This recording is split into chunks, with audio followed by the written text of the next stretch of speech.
Você está no Back do Futuro, um canal que fala de tecnologia, futurismo, sociedade e temas relacionados. Embarque com a gente, vamos viajar nas ideias. A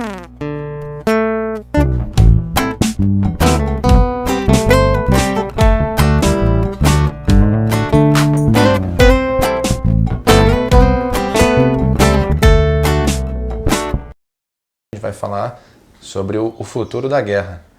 A guerra nuclear, é cibernética, o que é?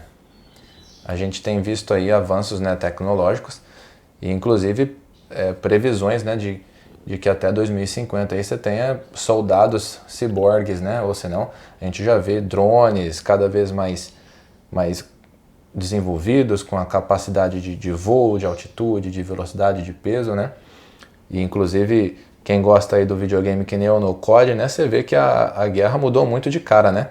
Aquele soldado equipadão com 200 kg de equipamento, aqueles fuzis rústicos, faca, né? Esse cenário está sendo bem trocado, né? Hoje você tem armas de assalto com câmera para você olhar uma quina antes de pôr a cara, você tem controle remoto com tela para você comandar carros, miniaturas de carro com arma automática, né? Então realmente você tem como fazer um reconhecimento e até enganjar no combate com maior segurança ali dos combatentes, né?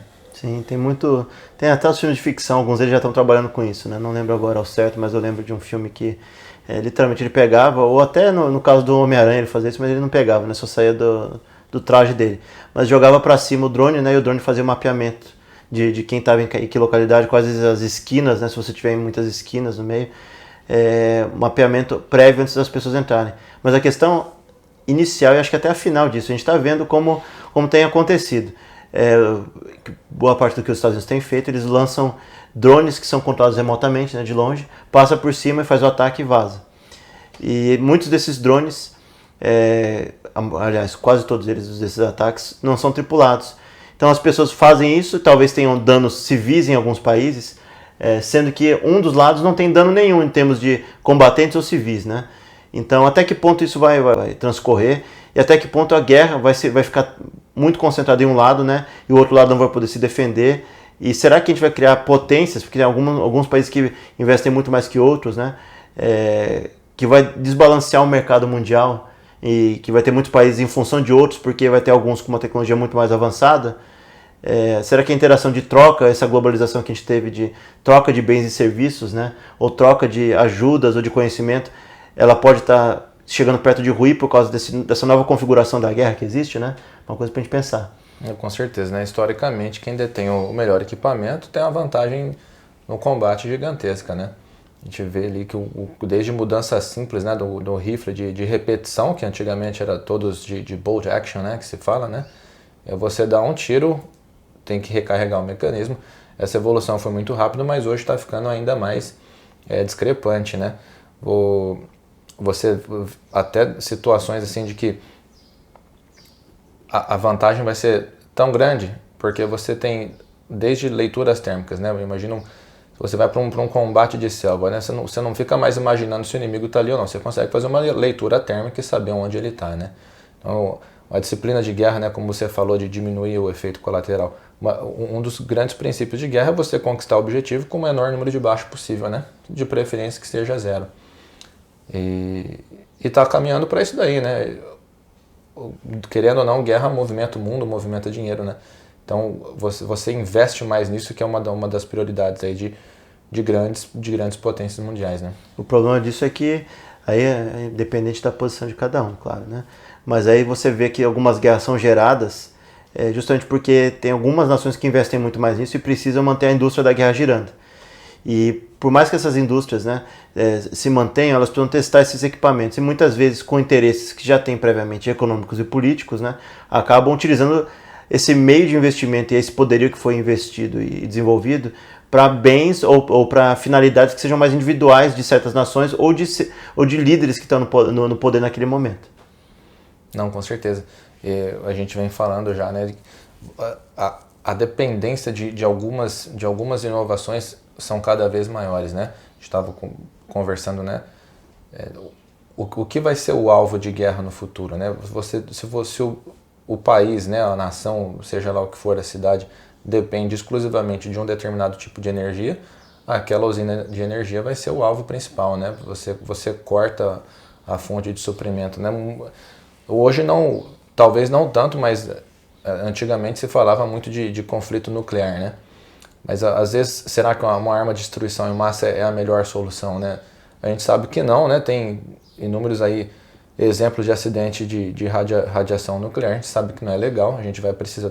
A população cresce muito hoje, cada centímetro quadrado aí de terra boa e produtiva é extremamente valiosa, então eu acredito que nação nenhuma no mundo hoje é louca de disparar um projétil nuclear e causar uma destruição em massa e comprometer um espaço ali que vai ser essencial para a vida, se a gente pensando no longo prazo principalmente, né, que a população só cresce e os recursos cada vez mais escassos, né? Exato, e a questão é a seguinte, se a gente joga esse tipo de arma que é destruição em massa, ela não só acaba com as pessoas em loco, os movimentos de vento que tem na Terra, todos os recursos que a gente tem aqui em volta, a gente não pega exclusivamente aquele país, ele acaba dividindo ou passando, né, essa parte da radiação para outros lugares.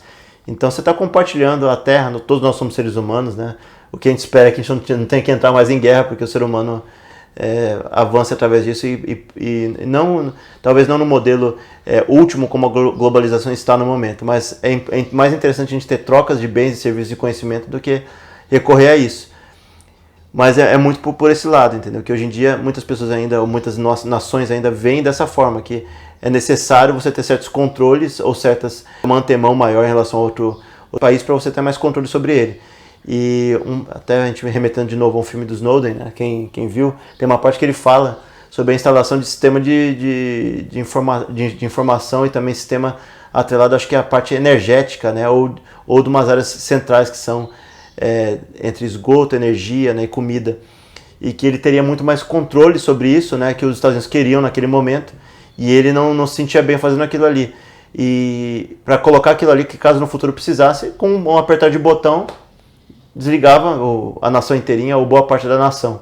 É uma coisa que vai ser uma constante. A guerra cibernética vai entrar e vai fundir com a guerra de exércitos, né, de militares, e que muitas vezes você, até com um drone que você manda por cima e atira, você se identifica através de como foi feito o ataque. Dá para você rastrear. Agora, talvez com uma pessoa remotamente tentando entrar ou quebrando dentro daquele sistema, você vai estar fazendo a mesma função que faria um drone passando por cima e atacando uma fonte de energia, uma fonte de comida de uma nação, né? Mas de uma forma muito mais limpa, né, no geral.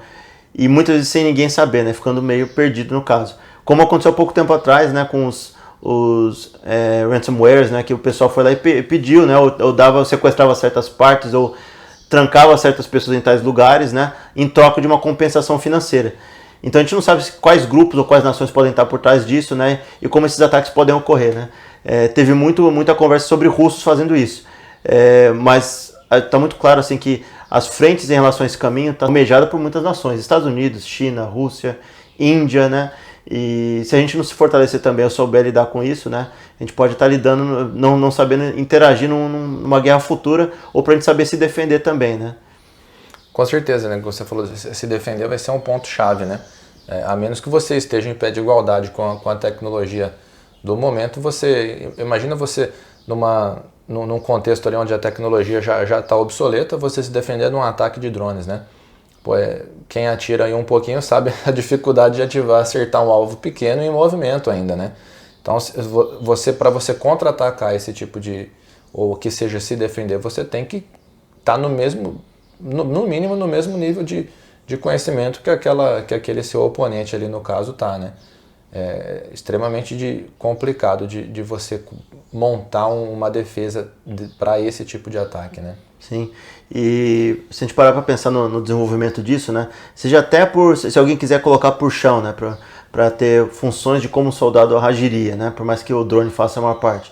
A gente vira e mexe vídeos, né, isso no nível assim, de estoquista, né, de pessoas que trabalhariam, né, carregando carga ou caixa, ou a gente já está vendo robôs que fazem isso, ou tem uma força, né, um esqueleto muito forte feito à base de metais muito sólidos e fortes, né, que carregam caixa, já fazem isso dentro de estoque, né, de empresas multinacionais, que já está caminhando, eles já estão conseguindo saltar por cima de caixa, fazer funções que antes há poucos anos atrás ninguém pensava. Então agora você imagina isso extrapolável à guerra, né? Você conseguir colocar ciborgues ou colocar, sei lá, robôs fazendo esse tipo de função e você ter perda humana nenhuma. E a gente esquece que a outra ponta, ou a ponta que está sendo atacada, ela almeja, entendeu, prejuízo humano, para a pessoa não ter, para aquela população não ter acesso à comida, não ter acesso à energia, para conseguir deixá-la numa posição, abdicar daquela posição. Então você estaria numa guerra desigual, né, e que seria casualidade talvez humana, ao contrário de casualidade humana nos dois lados, seria só de um lado, né, dependendo de como as forças caminham para esse lado. Com certeza. No passado, né, a gente vê, né, bastante, né, quem lê sobre a história de guerra, eu gosto bastante. Na Segunda Guerra Mundial, um dos grandes ataques que eram feitos era você dominar ferrovias ou até atacar ferrovias, né? O tempo de reconstrução, a gente lê historicamente, muitos russos morreram de frio e fome, né, em linha de frente, porque a linha de ferro era atacada, até construir não dava tempo de chegar mantimento, porque o que era a tecnologia da época? Era a estrada de ferro, né? Era o jeito de se locomover. Então, mais ou menos a disciplina de guerra, a estratégia é a mesma, só que vai mudando, né, os tipos de alvo, os tipos de locomoções, o que você tem em mãos para entregar energia, suprimento e bens essenciais para a vida, né? Antigamente tinha fortificação, isso pensando, lendo livros históricos, vários deles eles falam disso, né? Que se a cidade, numa época acho que pré-medieval, né? Se a cidade ela tinha um muro em volta e ela tinha um abastecimento de rio que passava por baixo, ou que eles canalizavam o rio para entrar, para abastecer água dentro dos muros, ficava muito fácil, né? Você só bloqueava a entrada da água, o povo não tinha água, o ser humano precisa de água, coisa básica, né? E você também contou uma história, né, que acontecia na Rússia também, né? O Mar de Aral, né? O Mar de Aral está secando por causa de uma estratégia de guerra. Tiveram a brilhante ideia, lógico, né? O ser humano vê uma coisa que ele não sabe o que vai resultar, ele vai lá e tenta fazer, né? Então, eles cortaram, desviaram o curso daquele rio. Muita gente tinha medo de praticar, por exemplo, a transposição do Rio São Francisco, com medo de o quanto isso ia interferir no resultado a longo prazo, né? Então o Mar de Aral secou porque esse rio mexeram na estrutura dele para evitar que a água chegasse numa determinada localidade ali e abastecer aquela região, né? Então estratégia de guerra é isso daí, né? Ou você limita recursos, ou você abastecimento, suprimento básico, comida e água, né? É complicado. E uma coisa que a gente pode atentar hoje, a gente demorou tanto tempo para chegar nesse nível de humanidade entre as nações e tal, né? E essa globalização de troca e tal, a gente pode estar entrando também numa nova era de imperialismo, né? Nações querendo abdicar de certos acordos, querendo ir para outras regiões, ou vendo que tem outras regiões com mais recursos e menos pessoas, entendeu? Querer povoar aquele país de outra forma, querer utilizar os recursos de uma forma melhor do que aquele país acha que está sendo utilizado.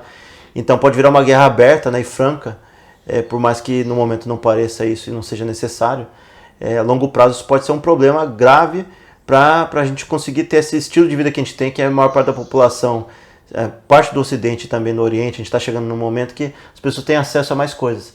Se você for para um caminho errado nesse aspecto, a gente pode abdicar para certos indivíduos no mundo de acesso a certas coisas. A gente ainda tem muito que lutar, né? Tem muita pobreza no mundo, mas a gente conseguiu chegar num nível que está sendo avançando e melhorando o estilo de vida das pessoas numa quantidade que antes não era algo habitual, né? A gente sempre sofreu muito com isso. O ser humano teve problemas com alimentação e com fornecimento disso tudo, né? E a gente não está nadando de braçada nisso, né? Se a gente criar um desbalanço, o desbalanço for muito grande, a gente pode causar um problema grave, com o crescimento da população ainda que está muito grande, né? Tem muita gente, ou seja, alimento contado muitas vezes, ou alimento produzido para essa população, e ela crescendo, a gente não sabe se a gente vai conseguir, o meio ambiente vai aguentar essa produção toda, e isso vira uma arma forte para contexto de guerra e gerar irritação e crise entre os povos, né? Por esse cenário que está se construindo. Com certeza, às vezes pode ser, a gente pode ter a ideia de, não, a humanidade evoluiu, ninguém vai mais entrar em guerra, né? Mas assim, a gente esquece que mediante uma necessidade, qualquer um vai lutar pela sobrevivência, né? A gente não está nesse ponto ainda, mas pode ser que num futuro aí próximo ou distante, seja ele como for, faltar recurso essencial para a vida, que seja água, que seja um alimento, aí é cada um por si, né? Eu para não morrer de fome, eu vou matar você e vice-versa, né? Não, não você. Eu mato você primeiro. Tira a mão do meu hambúrguer, hein? Mas isso é sério, o instinto de sobrevivência é muito grande e é natural que se brigue por isso, se for o caso, né? Inclusive, talvez, você falou do maquinário que está trabalhando nos galpões já, talvez isso seja um pouco distante, né? Você trocar 100% a tropa humana por uma tropa robótica, que vai ser inevitável que aconteça, né? Mas talvez um primeiro passo seja uma força híbrida também, né? A gente já viu algumas ficções, até alguns games que traz aí combatentes se valendo de exoesqueleto, né? Para melhorar resistência, propulsão, força, como transpor obstáculos, né? Objetos.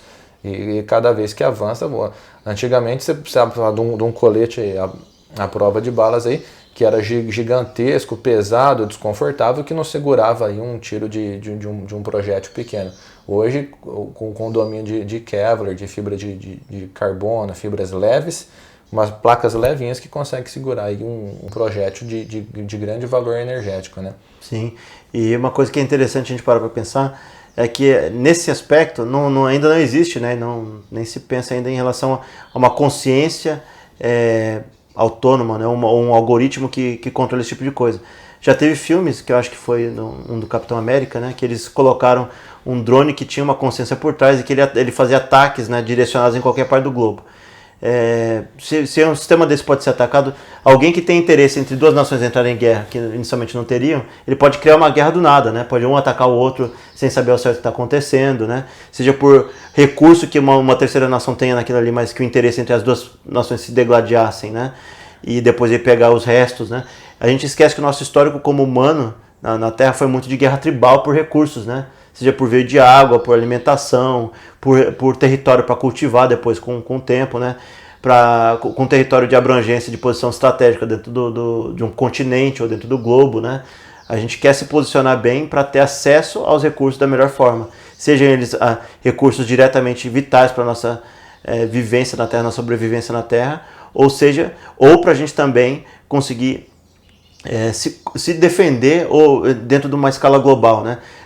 Muitas vezes o Brasil é visto, né, na ponta ali, porque ele fica bem num lugar específico ali no Rio Grande do Norte com uma parte de defesa. Isso daí era uma estratégia e era um privilégio geográfico, né, nosso, que a gente não tinha controle. E agora com drones, talvez eles queiram colocar e mapear espaço aéreo e ter drones constantes em cada parte da Terra. Não precisa mais da Terra, né? Você não precisa estar mais naquela base para conseguir ter acesso estratégico de uma certa área. Não precisa conquistar terreno, né, para fazer reconhecimento, né? Exato. Hoje, o jeito que está se desenhando muitas vezes espaço aéreo, mas muitas vezes não inabitado, e que os países que teriam autonomia daquilo não vão ter, porque eles não têm a tecnologia para defender aquilo, né?